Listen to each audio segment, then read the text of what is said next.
What is up, gentlemen, and welcome back to another episode. How do we listen better? What are the key characteristics of a great listener? And if you're a horrible listener, how can you train yourself to be a better listener? Well, it comes down to one technique that we actually have heard of before. This is the aspect or the idea of active listening. This is what I'm going to be discussing on today's episode. And in order to understand active listening, we need to actually look at why is it so important to listen.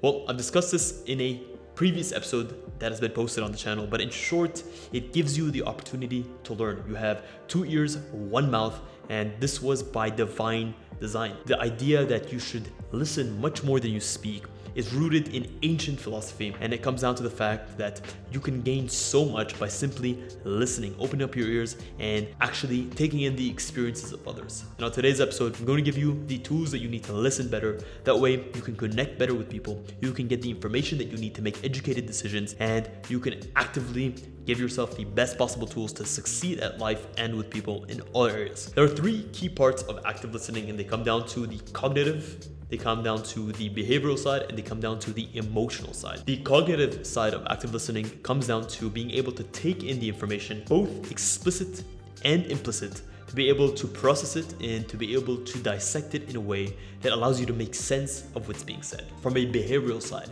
it comes down to being able to not get distracted, to be able to maintain interest and showcasing that interest in what is being said at all times.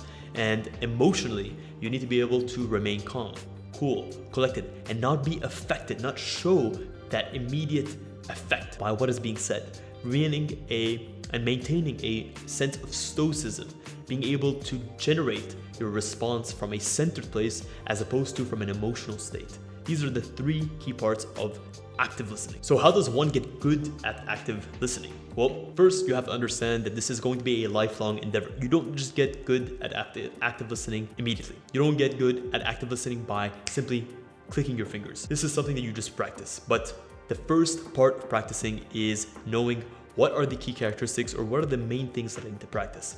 First, consider when you're listening, repeating in these same exact words that you've heard them back what is said to you. Most people make the mistake that instead of just repeating verbatim what is being said, they actually paraphrase. But studies have actually shown that it's more effective to repeat, almost to parrot back to who you're speaking with exactly what is being said. This shows them that you're cognitively actually listening to them and that you're absorbing the words and that you're remembering the words. By being able to repeat them back to them, you also ask them to clarify, if need be, what has been said. This creates a sense of immense clarity in what's being said and allows you to move the situation or the conversation forward in a much more clear way. Next up, you must be conscious to offer non-verbal cues to the speaker that you're actively listening. And this is something that you become and start to do more naturally as you practice it better. This can be a simple and consistent nodding.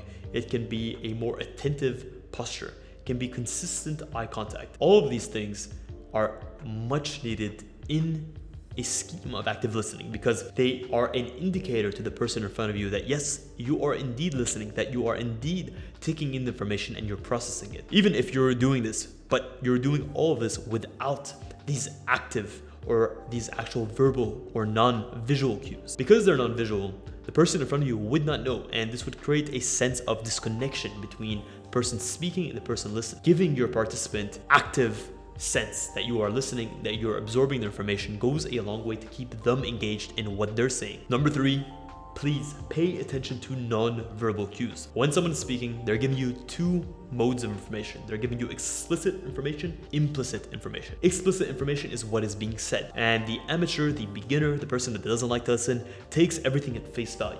But implicit information is much more nuanced. It's what's not being said.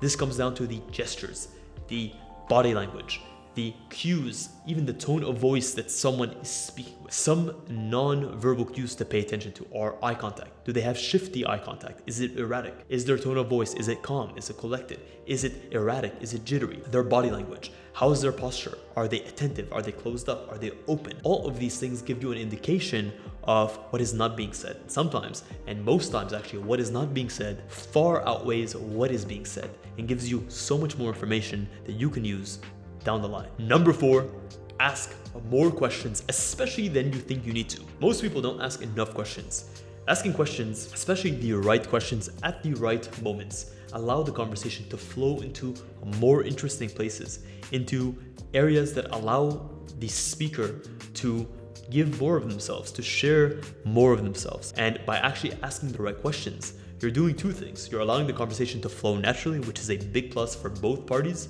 but you're also showing the speaker that you're engaged, and you allow them to share more of themselves, which gets them more excited, allows them to open up even more, and just shows them that you value what is being said. Don't be afraid to ask questions. Even if you think you got it, ask a question and allow them the chance to clarify or to express themselves in other aspects or other facets of the overall subject. Number 5, make sure to minimize distractions as much as possible. We live in a day and age where distractions are abundant, and our ability to maintain focus on one thing for a prolonged period of time is getting diminished by the day. So definitely when you're speaking to someone, give them your attention, put your phone away, make sure that you're not going to get interrupted, make sure that you're in an area where you can be heard correctly, that you're not going to have consistent auditory and visual distractions. You need to make sure that your conversation can exist in a way that supports it and doesn't distract from it. If you do catch yourself getting distracted, take a moment, recenter yourself, re-engage yourself, and perhaps ask the speaker to repeat what they just said or ask them to clarify on something they just said. Sometimes you're gonna fall short. You may miss something. It's no shame to ask a question that allows them to clarify. It shows them that you're interested and that you want to get what they said. I found myself in so many situations where I am listening, but because of a sound or because of something that happened, I immediately or I momentarily get distracted. I will take a moment and say, I didn't quite catch that. What did you just say? Or can you please repeat? Or can you clarify further? Number 6, if you know you're going into a conversation either feeling drained or even feeling distracted, or you know for a fact that you're now training yourself to become a better listener because you're not quite happy with how well you listen or how well you actively listen, acknowledge your shortcomings. This is part of showing the other person, giving them the courtesy of understanding that it's important to you that they feel heard and that you're making an active effort. Sure, you may get physically distracted. You may have a difficulty to maintain focus on something for a long period of time, but you're working at it and you're willing to put that shortcoming out in the air and to acknowledge it with both parties knowing how to proceed from it. So something that I might do is I may even postpone a meeting. If it's not that important, I may postpone a meeting to a future moment or a future time if I don't feel quite ready to give my 100%. If I'm not able to truly dedicate my active listening, my attentiveness that I know I need to, I'd rather not take it than to half-ass it and to do it incorrectly. Number 7, please do not rehearse your response while someone else is talking. This does two things. Most people begin rehearsing their response before the person in front of them has finished saying what they have to say. You cannot do two things at once. You cannot be in your mind rehearsing your response to something that you haven't completely heard the completion of. So how can you make a judgment on something without having all the facts? So not only are you not listening to the other person, but your response also doesn't have a complete picture. It's not created or crafted with information that is complete. So it's a weak response. It's a response that doesn't acknowledge all of the key details in terms of what's being said.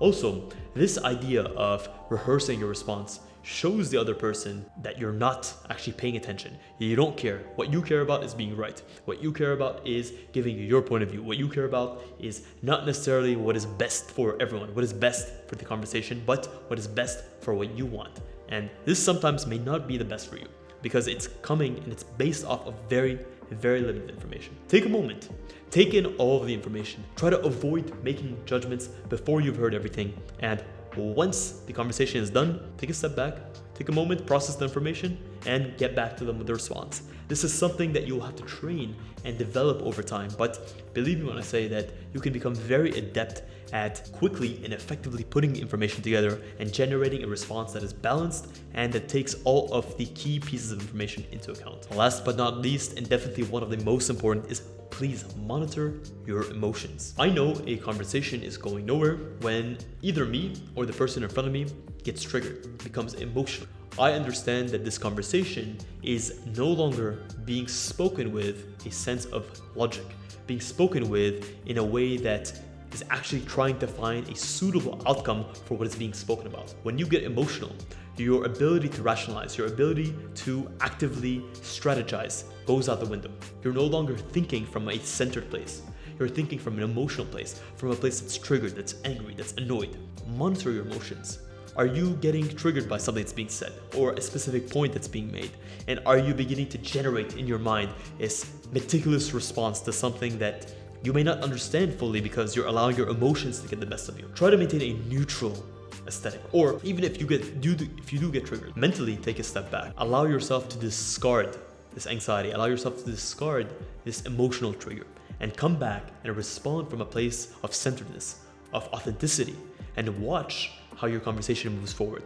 Watch the quality of your response skyrocket.